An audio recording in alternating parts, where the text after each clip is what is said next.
How do I tell my employees the business is currently not doing well? Business Questions Answered Here, episode number 35.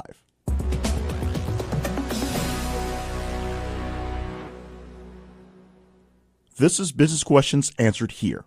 I'm Jay Cleveland Payne, an independent business strategist with over 20 years of experience using that experience and knowledge to hopefully answer some of your questions and save you some of the pain and hassle that I personally had to suffer. My business life has been filled with plenty of wins, even more losses, and the realization that knowledge is power. And I am allowing you to gain some of your own power by transferring knowledge I personally learned myself, plus input from other veteran business people.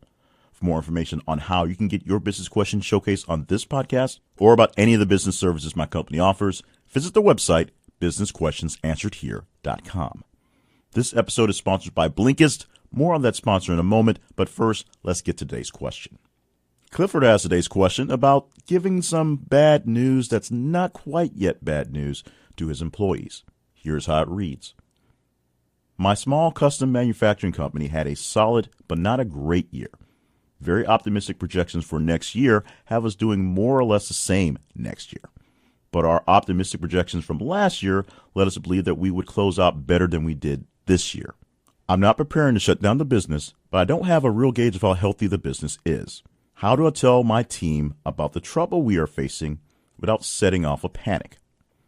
So, Clifford, when you know you have a potential problem but are unsure of just how bad the problem may be, the best course of action is to be totally honest with those who need to know and let the consequences of their actions dictate what you are going to do going forward. Let me be clear that total honesty is always the right way to go every single time. I am in no way endorsing lies or schemes to try to manipulate a workforce or a management team in any case whatsoever.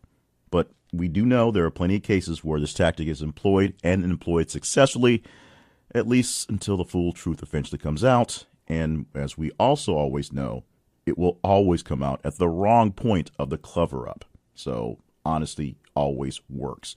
In your case, Clifford, it sounds like you have no real reason to fear the sudden loss of your client base, which is how your work is generated for your crew and the revenue generated for your business.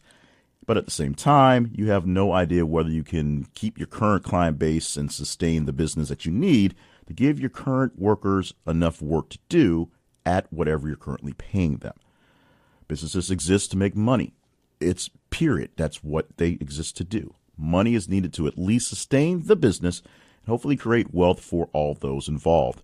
Not having a great forecast of the future means you can't prepare for the future. You don't know how to expect an uptick of business and whether that may be a blessing and a boon and you may have to hire more people, but you can't foresee a downturn either where you might need to adjust the work schedule for those who are with you right now so that it doesn't hurt so much and they can get through it. My advice for you is to tell your staff the bad news as it is. It's not necessarily great, but it's not exactly on the downside either. There are some question marks on how things are going to work out, but right now things are at least okay. You start this process by telling your management staff and anyone who owns any shares or equity in the business. Of course, they probably know exactly what the problem is right now because they're dealing with it as you are as well. But this is not so much about giving them the real information, although for those who don't know, it's good to give them the full straight information. This is also a parlay for testing out your pitch to your team. This is your trial run, if you will, of your speech to the masses, which you're going to give out to the general population. And you're going to find out from people who didn't quite know the situation, whether they give some real pushback into your plan, or the people who knew everything going on, whether they didn't like something they heard in the way you delivered it that may turn off the folks when you give the real speech to all the folks who really don't know and really are waiting to hear what's going on. Obviously, you'll take any feedback, any input from your first run and adjust it when you go to the real show. Now, you don't want to put much time between the test message and your full message to the masses because of paranoia. Your people are smarter than you give them credit for. Even if you give them a lot of credit, they're a little bit more into it than you may think. Your managers are less loyal than you can expect, even if you're pretty sure they're just pre-mercenaries ready to stab you in the back. And between the time that the problems started to arise, the problems that you started to see with the issues with money and business going on, and right now, all those employees have been dreaming up their own scenarios because you've not filled in the blanks. So they've been using their imaginations to figure out what works out in their minds to them, and it might as well be the real thing. Now, let me tell you something about myself. This is something that I state many times to people when they don't want to give me full information as I'm working their business issues. That's fine. But I have a great imagination, an amazing imagination, and all the blanks that you won't fill in, my mind will fill it in with the most amazing, preposterous story that I can come up with. But that amazing, preposterous story will still be slightly plausible, and that's what I have to work with as you are my client. So for clients, I tell them they need to be totally, completely honest with the pieces. And if something's left out, you just admit that something was left out when we get to it and move forward. The same thing is going to apply to your people when you give them the full speech. You've got to be truthful. You've got to give them the honest ideas, honest answers to the questions that they're going to ask. Because if not, they're going to fill the blanks in with whatever it is their minds tend to draw to. And they might as well be the real thing, because what you think is what you believe, whether what you think is true or not. So you want to try to make this one mass audience spiel, one big speech to the main staff, because it's easier to get the message out in one shot than to split the shifts. If it's not possible, it's not possible. But what you're trying to do is, once again, keep some of that paranoia from sneaking around and having people whisper and go back and forth, as opposed to just getting the message straight and talking to the man, which is you. So do your best to make a one-shot happen. Take into consideration any feedback you get from talking to the managers. Make sure you produce it into your new spiel and give the speech as cleanly and clearly as you possibly can. I said you have to let your workers' decisions dictate what you do next, because after the spiel, you're going to have some people who will need to do some serious thinking. This may be the sign they've seen in their lives that it's time for them to move on or do something else. A lot of people are going through their own lives and are dealing with their own stuff and are sticking with you, believe it or not, because they have loyalty to you.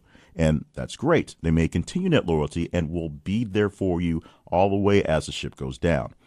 But some people have other aspirations, other things that may work with your objectives, may not. So they may see this as a time to update their resumes and find someplace else to go. But as we said, some people will see this as a way to rally around you, the business, the family, everybody else, because that's what it is. It's a team. And you'll see the guys who are ready to ride or die with you as this thing goes on. They will do what they can to offer assistance, offer ideas, maybe even drum up business for you if they are those type of people. I suspect you're going to find that the bulk of the workforce will do the second. They will rally around the company and do more than you could imagine to keep things afloat. Some will bail, and some you will find out have been in the wings waiting to either stab you in the back or shut you out a long time ago, and will use this as a good time to bail away. So you will call some of the people who aren't ready for you, call some of the people who are ready to move on to things, which is good for them, and your base will be solid and secure and ready to make sure that anything that needs to be done will be done to keep the company successful. You should find that your guys, assuming you've been treating them right all this time, are going to do what they can to stay where they are and treat you right and keep the family, that's the gathering of everyone working together, because they probably love what they do and where they're doing it. Sounds like you have a proud group of guys, and they're ready to go to the mattresses for you. And hopefully you can turn this thing around coming up in the next year. Let me know how well this works out for you. Just give us some feedback via the website, businessquestionsansweredhere.com, to let us know how things continue on your way. And thank you, listener, for tuning in for this week's episode of Business Questions Answered Here. This episode is sponsored by Blinkist. Now, for all of you people who say you don't have time to read, I've got the cheat code for you. I've got the app. I've got the magic. I've got the key to make you the reader that you've always wanted to be. It is the app called Blinkist. You can try it for free right now, and we have an even better deal for the paid version at our website. Go to the link, businessquestionsansweredhere.com/Blinkist. businessquestionsansweredhere.com/Blinkist, and sign up for a free trial of the app. 14 days free on us. You're going to love it. And in 14 days, you'll find that it just takes 15 minutes to read a book, either to read in bite-sized text or listen to an audio version of that text. You get the full book literally in about 15 minutes, and there are over 2,500 titles to choose from. The vast library they have are current up to weeks. As I've talked about, I recently bought the new book by Seth Godin, and within 2 weeks after I bought it, basically the week it was released, it was out on Blinkist. They're keeping up with what are the big books so that you can stay intact and on track with what's going on out there. There are 7 million users of this app, so you can't go wrong with a number like that. Those are people who are extremely happy with the service. They offer up so many books. All the books that people are talking about are going to show up on Blinkist. If they're not already there, they'll be there very soon. I mean, that's the only way I got a chance to read Girl Wash Your Face. Why would I read that book? Because everybody's talking about it, and it's on Blinkist.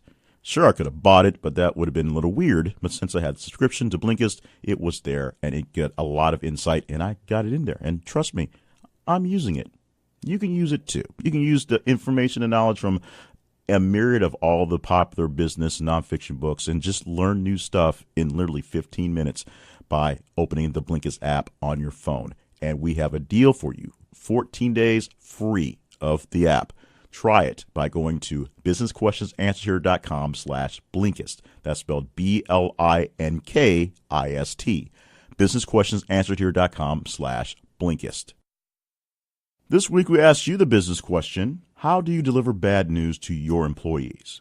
You can reply as an answer to this podcast or via email or through our website.